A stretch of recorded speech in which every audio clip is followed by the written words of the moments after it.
کبھی بیماری سے، کبھی دشمنی سے، کبھی غلط فہمی سے، کبھی موت سے، کبھی فاصلے سے، یعنی محبتیں دنیا میں جدا کر دی جاتی۔ اے نادان، تو وہ خوش نصیب ہے جس کے لیے اللہ نے غیرت کھائی۔ جب تم اللہ کو چھوڑ کر کسی اور سے محبت کرتے ہو تو اللہ کو غیرت آ جاتی ہے۔ ہوش کرو، ایسا ٹوٹا ہوا برتن بنو جس میں اللہ کے سوا کچھ نہ ٹھہرے، یعنی اللہ ہی کی محبت ہو، اور ایسی محبتیں جو اللہ کی محبت کے برابر ہوں یا بڑی ہوئی ہوں، دونوں ہی ایمان لیوا ہے۔ جب تک تو غیر کے پیچھے بھاگے گا اللہ تجھے اسی کے ہاتھوں توڑے گا، اور جب تو اللہ کا ہو جائے گا تو ساری مخلوق کو تیرے قدموں میں لا بٹھائے گا۔ تجھے تیرے سارے رشتے، دولت، آسائشیں واپس لوٹائی جائیں گی، یعنی تو محبت کو چینلائز کر لے تو دنیا بھی مل جائے گی۔ اور اگر اللہ کو چھوڑ کر دنیا کی محبتوں، دنیا کی چیزوں کے پیچھے بھاگے گا تو اللہ انہی چیزوں سے تیرا دل توڑوائیں گے، تجھے ہرٹ کروائیں گے، تجھے ذلیل کروائیں گے۔ تو پھر تو خود فیصلہ کر لے کہ کن چیزوں کو اپنا مطمع نظر بنانا ہے، کن چیزوں کو، کن محبتوں کو اپنا گول بنانا ہے۔ آیت نمبر 167، وقال الذین اتبعوا، اور ان کے پیروکار کہیں گے، لو انا لنا قرۃ فنتبرأ منہم کما تبرؤوا منا، اے کاش ہمیں ایک مرتبہ پھر دنیا میں جانے کا موقع ملے تو ہم بھی ان سے اسی طرح بے تعلقی ظاہر کریں جس طرح انہوں نے ہم سے بے تعلقی ظاہر کی ہے۔ یہ کون لوگ ہیں جو کہیں گے؟ وقال الذین اتبعوا، پیروکار، فالوور، اسٹوڈنٹ، عوام، ان اپنے جھوٹے سرداروں، معبودوں کے حوالے سے وہ حسرت سے تمنا کریں گے، اللہ ہمیں ایک چانس دے دے، کاش ہمیں ایک موقع مل جائے، ہم بھی دنیا میں جا کر ان سے ایسے ہی آنکھیں پھیریں، طوطا چشمی کریں جیسے آج انہوں نے ہم سے آنکھیں پھیری۔ ایک اور زندگی، یہ دنیا میں واپسی کا ایک موقع، کرتن ایک موقع، کس چیز کا؟ دنیا میں واپسی کا۔ جہنمی اصل میں اس دن اپنے انجام پہ، اپنی سزا پہ، اپنی محرومی، اپنی گمراہی پر، اپنی بدبختی پر اتنا پچھتائیں گے کہ اللہ ایک چانس اور دے دے، ایک چانس کی تو بات ہے، ایک چانس ہی کا تو سوال ہے، ہم جائیں اور دنیا میں جا کر حق کا ساتھ دے سکیں۔ اللہ ہمیں صرف ایک موقع دے دے۔ کذالک یریہم اللہ اعمالہم حسرات علیہم، یوں اللہ ان کے اعمال کو ان کو سرمایہ حسرت بنا کر دکھائے گا۔ وہی اعمال جن پر دنیا میں بڑا فخر کیا کرتے تھے، بڑے مطمئن تھے، بڑے خوش تھے، بڑے اکڑتے تھے، اب وہی نیک سمجھے جانے والے اعمال ان کے لیے حسرتیں بن جائیں گی۔ کیوں؟ اس لیے کہ وہ توحید کے بغیر اعمال تھے، وہ اخلاص نیت کے بغیر اعمال تھے، وہ سنت طریقوں کے بغیر اعمال تھے، وہ سارے اعمال گمراہیوں کے ساتھ کیے گئے تھے، وہ عمل صالح نہیں تھے، نہ وہاں ایمان تھا نہ عمل صالح۔ اب دنیا میں جن اعمال پر وہ خوش ہوتے رہے، یہ سب سوچنے والی بات ہے اور سمجھنے والی بات ہے۔ آخرت میں وہی اعمال، جہنم میں وہی اعمال خون کے آنسو رلائیں گے۔ کون سے آنسو رلائیں گے؟ خون کے آنسو رلائیں گے۔ استغفر اللہ۔ اللہ تعالیٰ محفوظ فرمائے۔ اللہ تعالیٰ فرماتے ہیں وما ہم بخارجین من النار، اور وہ دوزخ سے نکلنے کے لیے کوئی راستہ نہیں پائیں گے، ہمیشہ ہمیشہ کے لیے دوزخ کی آگ میں بند کر دیا جائے گا۔ جیسے تندور ہوتا ہے نا، چاروں طرف سے اس کے اندر ہیٹ ہوتی ہے، جہنم اس کے اندر کی آگ وہ ان کا اوڑھنا بچھونا بنا دی جائے گی، جس سے نہ نجات ممکن ہوگی نہ ہی موت آئے گی۔ حدیث ہے مسلم کی، مفہوم آپ کو بتاتی ہوں۔ آپ صلی اللہ علیہ وسلم نے فرمایا کہ موت کو مینڈے کی شکل میں لایا جائے گا اور ذبح کر دیا جائے گا، پھر اعلان ہوگا کہ اے جنت والو اب کوئی موت نہیں، اے دوزخ والو اب کوئی موت نہیں۔ گویا اس دن ایسے لوگوں کی پوری زندگی کی انویسٹمنٹ پوری زندگی کی انویسٹمنٹ تھی نا، عقیدتیں، محبتیں، وفائیں، قربانیاں، مشقتیں، باطل تعلقات، سب کچھ ان کی حسرتیں بن کر رہ جائیں، اور وہ سب کچھ اپنی آنکھوں سے برباد ہوتے ہوئے دیکھیں گے. حسرتیں بنیں گی اور سب کچھ برباد ہوتے ہوئے دیکھیں. تو اب ہمارے لیے لیسن کیا ہے کہ اندھی تقلید ہلاکت کا راستہ ہے. آنکھیں بند کر کے کسی کے پیچھے چلنا، کسی کے بھی. دنیا میں ماں ہے، باپ ہے، ان سے بڑھ کر اور کون سا رشتہ ہو سکتا ہے؟ بہن بھائی. دین کے معاملے میں والدین، بہن بھائی، ملنے جلنے والے، استاد، کوئی لیڈر حرف آخر ہو ہی نہیں سکتا. آنکھیں نہیں بند کرنی، آنکھیں کھول کے ان کے پیچھے چلنا. اگر ان کو فالو کرنا ہے، ان کی بات سننی ہے، آنکھیں کھول کے، دل کھول کے، دماغ کھول کے، عقل کے دروازے کھول کے، کہ کہیں ایسا نہ ہو کہ یہ ہمارے پیارے شیطان کے ٹریپ میں آ جائیں اور وہ ان کی وجہ سے ہم بھی ٹریپ میں آ جائیں. تو ہمیں تو اس لیے آنکھیں کھلی رکھنی ہے ان کو فالو کرتے ہوئے بھی، کہ ہم خود بھی گمراہی سے بچ سکیں اور ان کو بھی بچانے کا ذریعہ بن سکیں. اب یہ نہیں میرٹ اور میرے لیے شرط کہ بھی چونکہ وہ چل رہے ہیں لہٰذا میں بھی آنکھیں بند کر کے چل پڑوں. نہیں، اپنی آنکھیں کھلی رکھنا یہ فرض عین ہے، لازم ہے ہم سب کے لیے. تو اندھی تقلید ہلاکت کا راستہ ہے. کسی کو بھی آپ فالو کر رہے ہیں، دینی ٹیچر ہے، دنیاوی رہنما ہے، ضرور دیکھیں یہ کدھر لے کے جا رہی ہے، یہ کدھر لے کے جا رہا ہے، میرا راستہ کیا ہے، میں کیا کرنے لگی ہوں. تو یہ چیزیں دیکھ کر انسان پھر آگے چلے. یہ کلیئر ہو گیا آپ کو؟ آگے آ جائیے. یا ایھا الناس کلوا مما فی الارض حلالا طیبا. لوگوں، یہ انہی پیشوا جو تمہارے پیشوا تھے ان کے پیدا کیے ہوئے توہمات کے تحت تم نے جو حلال و حرام ٹھہرائے ہیں ان کی کوئی حقیقت نہیں ہے.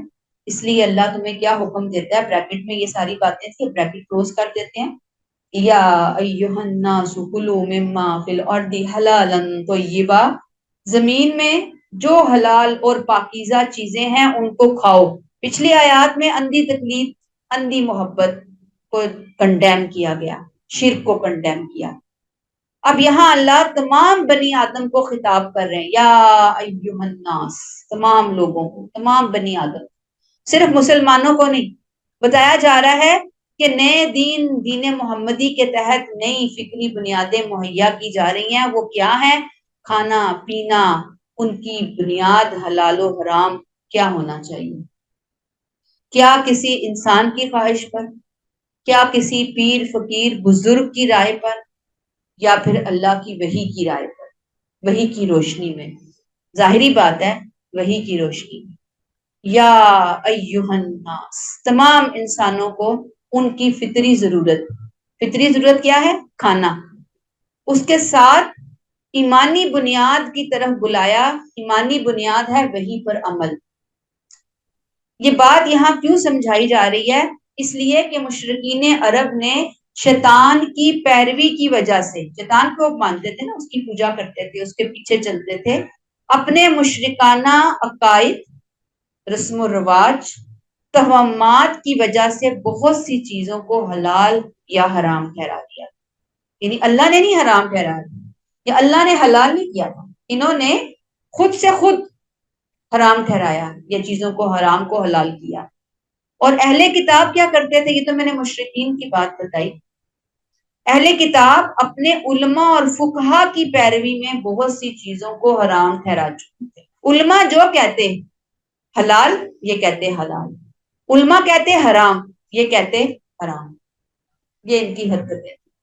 سورۃ توبہ میں ہم پڑھیں گے جا کر 31 آیت میں، اتخذوا احبارهم ورهبانهم اربابا من دون اللہ. انہوں نے اپنے احبار اور رہبان، یہ ان کے اسکالرز کے لیے لقب تھا، جیسے ہمارے ہاں مولانا، علماء، مولوی صاحب. تو یہاں احبار اور رہبان، انہوں نے اللہ کو چھوڑ کر اپنے احبار اور رہبان کو اپنا رب بنا لیا. رب کیسے؟ جس کو انہوں نے کہا حلال انہوں نے کہا حلال، جس کو انہوں نے کہا حرام انہوں نے کہا حرام. دیکھا ہی نہیں اللہ کی اس بارے میں کیا رائے ہے، زحمت ہی گوارا نے کی اللہ کی رائے کو جاننے کے لیے. دیکھیں ہم جو قرآن کھول کر بیٹھے ہیں, ورڈ ٹو ورڈ کوشش کرتے ہیں ہم اس کو سمجھیں. اسی لیے نا کہ ایک دفعہ خود اپنی آنکھوں سے ہم گو تھرو ہو جائیں, اپنے کانوں سے ہم سن لیں, ہم دیکھ لیں, ہم جان لیں کہ کوئی ہمیں ڈی ٹریک نہ کر پائے, ہم غلطی سے بھی ڈی ٹریک نہ ہو پائیں. ہمیں پتا ہو کہ یہ ہمارے رب کا حکم ہے, ہمیں پتا ہو یہ ہمارے رب کا حکم نہیں ہے. اتنا کم از کم بیسک علم تو حاصل کرنا ہماری ذمہ داری ہے نا. تو قرآن کے ساتھ اٹیچمنٹ ہماری بہت ضروری ہے. ہماری ہوگی تو آگے اپنی بچوں کی, اپنی نسلوں کی ہم تربیت کر سکیں گے, ورنہ کیسے تربیت کریں گے. اب چونکہ امت مسلمہ کے لیے احکامات کی تجدید ہو رہی ہے, پتہ ہے نا آپ کو, پچھلی آیات ہم نے جب کل شروع کی تھی وَإِلَٰهُكُمْ إِلَٰهٌ وَاحِدٌ, یہ میں آپ کو نا پارے کے اینڈ تک بتاؤں گی. احکامات کی تجدید ہو رہی ہے, احکامات دیے جا رہے ہیں, شریعت دی جا رہی ہے, شریعت کی اصلاح ہو رہی ہے, شریعت کے اندر کچھ چیزوں کو نکال کر کچھ چیزوں کو سنت ابراہیمی کے حوالے سے پھر ان کو بنا کر پالش کر کے ہمیں دیا جا رہا ہے. لہٰذا بتایا جا رہا ہے کہ زمین کی چیزیں کھاؤ, ساری چیزیں اللہ کہتے ہیں تمہارے لیے پیدا, مما فی الارض, جو کچھ زمین میں ہے وہ ہے ہی تمہارے لیے. اتنے سال, اربوں سال زمین اور آسمان کے بننے میں لگے, یہ سب اہتمام تمہارے لیے ہوا, یہ ساری ارینجمنٹ تمہارے لیے ہے. کھاؤ, لیکن صرف کھاتے ہوئے دو شرطیں, حلالن طیبہ, ایک حلال اور دوسری طیب. یہ بہت امپورٹنٹ بات ہے, اس میں ہم ڈسکس کریں گے. حلال, یاد رکھیے, شرعی طور پر جائز, جسے قرآن بھی جائز کہتا ہے, جسے سنت بھی حلال کہتی ہے, جائز کہتی ہے. مثلاً حلال کمائی سے کوئی چیز خریدی جائے, یعنی کمائی کیا ہے, پیسہ کہاں سے آیا, حلال ہے, حلال راستوں سے کمایا گیا ہے, ارن کیا گیا ہے, ملا ہے, پیسہ جو بھی ہے وہ حلال کمائی. دوسرا, وہ چیز جو کھائی جا رہی ہے, جو استعمال کی جا رہی ہے, جو خریدی جا رہی ہے, جو لی جا رہی ہے, جو دی جا رہی ہے, وہ بھی کیا ہے, حلال, اٹسیلف خود حلال.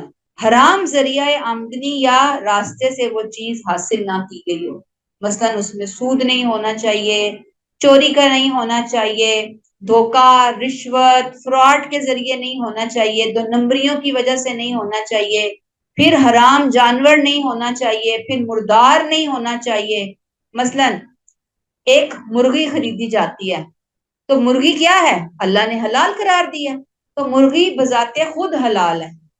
اب جس طریقے سے ہم نے اس کو لیا, یعنی جو ہم نے اس کو خریدا, مرغی خریدنے کے لیے جو پیسے لائے ہیں وہ بھی کیا ہو, حلال, تو وہ مرغی ہمارے لیے حلال ہے. حلال کمائی سے چیز بھی حلال ہے, یہ ہونا ضروری ہے. پھر آگے ہم اس مرغی کو شرعی طریقے سے ذبح کریں, یہ بھی ضروری ہے ہمارے لیے. تو وہ پورا جو پروسیس ہے, اس کو خرید کر گھر لا کر پکانے کے لیے کوکر میں, دیگچی میں چڑھا کر ٹیبل تک لانے تک, اور لقمہ بنا کر پیٹ میں لے جانے تک, پورا پروسیس کیا ہونا چاہیے, حلال حلال حلال حلال. تو اس لیے کہا گیا حلالا. اب حلال کا مطلب سمجھ آیا, حلال کوئی ایک چیز نہیں ہے.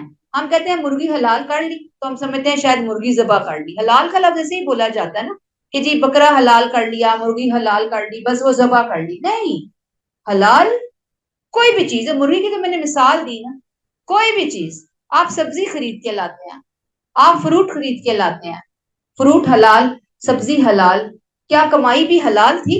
پھر جب ہم نے اسے پکایا تو کیا صحیح طریقے سے پکایا, غیر اللہ کا نام تو نہیں لے لیا اس کے اوپر, وہ خراب ہوگی وہ چیز, حلال ہوتے ہوئے بھی وہ حلال نہ رہی.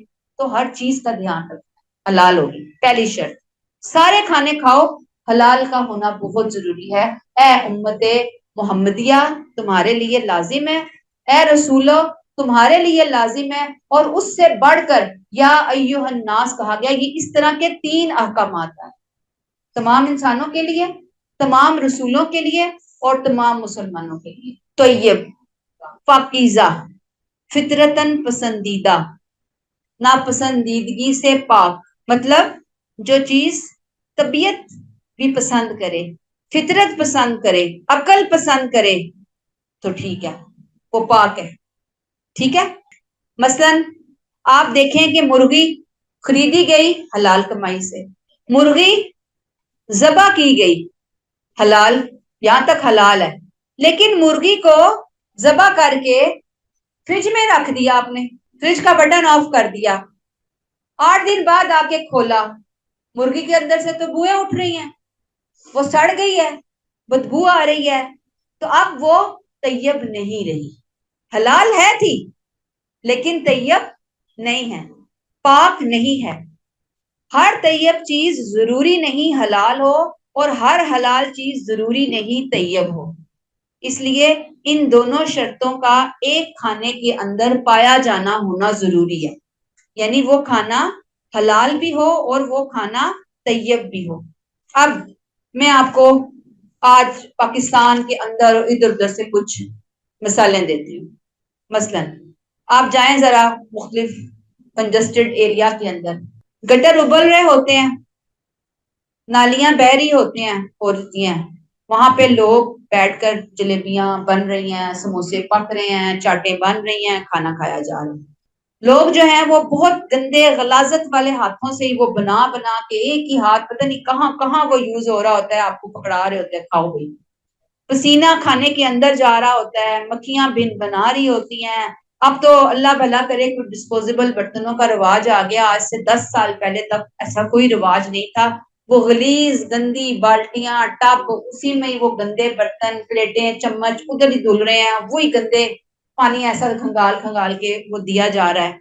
پھر کھانے کی چیزیں تک آپ نے دیکھا ہوگا اکثر چھاپے چھاپے جب پڑتے ہیں, اللہ تعالیٰ ہدایت دے ہماری فوڈ اتھارٹی کو بھی کہ وہ مار لیا کرے کوئی چھاپے چھاپے, تو اکثر آپ دیکھتے ہیں کہ وہاں واش رومز کے اندر بھی کھانے کی چیزیں اتنی سٹور کی ہوتی ہیں کہ بندہ جو ہے نا وہ حیران ہی ہو جاتا ہے. پچھلے سال میں نے پڑھا لاہور کا, جیسے یہ فوڈ اسٹریٹ ہے, وہاں کے حوالے سے بڑی ہی مشہور وہاں کی کوئی فش ہے, اور جب وہاں پہ چھاپا پڑا ہے تو ان کی ساری جو مچھلی وہ عوام کو کھلا رہے تھے وہ ساری انہوں نے ڈمپ کی ہوئی تھی کہاں, واش روم کے اندر, اور وہاں سے وہ نکال نکال کے وہ دے رہے ہوتے تھے. یہ صورتحال باہر کی چیزوں کی ہوتی ہے. اچھا بظاہر یہ سب چیزیں حلال ہیں لیکن طیب نہیں ہے, طیب ہرگز نہیں. اللہ نے کہا کھاؤ سب کچھ تمہارے لیے, حلال بھی ہونا چاہیے اور طیب بھی ہونا چاہیے, دونوں چیزیں ہوں گی. دین صرف قانون کا مجموعہ نہیں ہے بلکہ جمال اور پاکیزگی بھی ہمیں سکھاتا ہے. یہ طہارت رزق کا اہتمام ہے. بدن کی صحت کے ساتھ ساتھ روحانی پاکیزگی بھی ضروری ہے. یہ جب ہم حلال اور طیب کا اہتمام کریں گے تو دل شیطان کے وسوسوں کا شکار نہیں ہوگا, یہ فائدہ ہے سب سے بڑھ کر. پھر فرمایا وَلَا تَتَّبِعُوا خُطُوَاتِ الشَّیطان, شیطان کے قدم بہ قدم نہ چلو. خطوات شیطان کے چھوٹے چھوٹے قدموں کو کہا جاتا ہے. شیطان کبھی نہیں کہے گا آؤ آؤ یہ حرام پڑا ہوا ہے آؤ اس کو کھا لو, کبھی بھی نہیں کہے گا, بلکہ وہ آہستہ آہستہ حرام کی طرف لے کر جاتا ہے. کہتا ہے ضرورتاً یہ کر لو, اچھا بہت مجبوری ہے اسے اختیار کر لو, اچھا یہ جھوٹ بول دو کوئی بات نہیں پھر معافی مانگ لینا, اللہ غفور الرحیم ہے, ایک جھوٹ ہی تو ہے نا, ایک جھوٹ سے کیا ہوتا ہے, اور بس پھر انسان اس کی باتوں میں پھنستا جاتا ہے اور چلا ہی جاتا ہے. تو اللہ کی جائز چیزوں کو حرام ٹھہرانے کی راہ تمہیں کس نے سکھائی؟ شیطان نے. اس کے لیے دین اور شریعت میں کوئی سند نہیں ہے. شیطان نے شروع سے ہی اپنے پروگرام میں یہ چیز شامل کر رکھی تھی کہ جب وہ لوگوں کے عقیدوں کو خراب کرے گا, توحید کے راستے پر وہ قسم کھا کر بیٹھا ہے ہمارے عقیدے خراب کر کے چھوڑے گا. اور آج آپ دیکھیں کہ ہمارے عقیدوں کی حالت, ہم تو لگتا ہے کہ جیسے کوئی ڈرپیں چڑھا رہے ہوتے ہیں نا پیشنٹ کو, تو ہمارے عقیدوں کو بھی کہیں ڈرپ لگتی ہے تو ہم کھڑے ہو رہے ہوتے ہیں اور چل رہے ہوتے ہیں. اصل حالت ہماری بھی انتہائی ڈینجرس جس پیشنٹ کی حالت ہوتی ہے, عقیدوں کے اعتبار سے ہم وہاں پہنچی ہوئی امت مسلمہ ہے. اور اس کے ساتھ وہ کیا کرے گا کہ وہ بتائے گا کہ یہ میرے بتائے ہوئے راستے ہیں اس کے اوپر چلو, وسوسہ اندازی کرے گا, وہ بتائے گا کہ یہ حرام کھا لو کوئی بات نہیں ہے, بہت مزے کا, بہت انجوائے کرو گے, بڑی لذت آئے گی تمہیں کھانے پینے کے اعتبار سے. باقی بدعات کی طرف لے کے جائے گا اور غلط چیزوں کی طرف لے کر جائے گا. اللہ تعالیٰ نے کہا کہ اس کے راستے پر نہ چلو. وَلَا تَتَّبِعُوا خُطُوَاتِ الشَّیطان إِنَّهُ لَكُمْ عَدُوٌّ مُّبِینٌ, وہ تمہارا کھلا دشمن ہے, اس کا مقصد تمہیں اللہ سے دور کرنا ہے. اگر انسان اپنی خواہش یا شیطان کے دھوکے میں آ کر حرام کی طرف بڑھتا ہے تو کس کی طرف چلتا ہے؟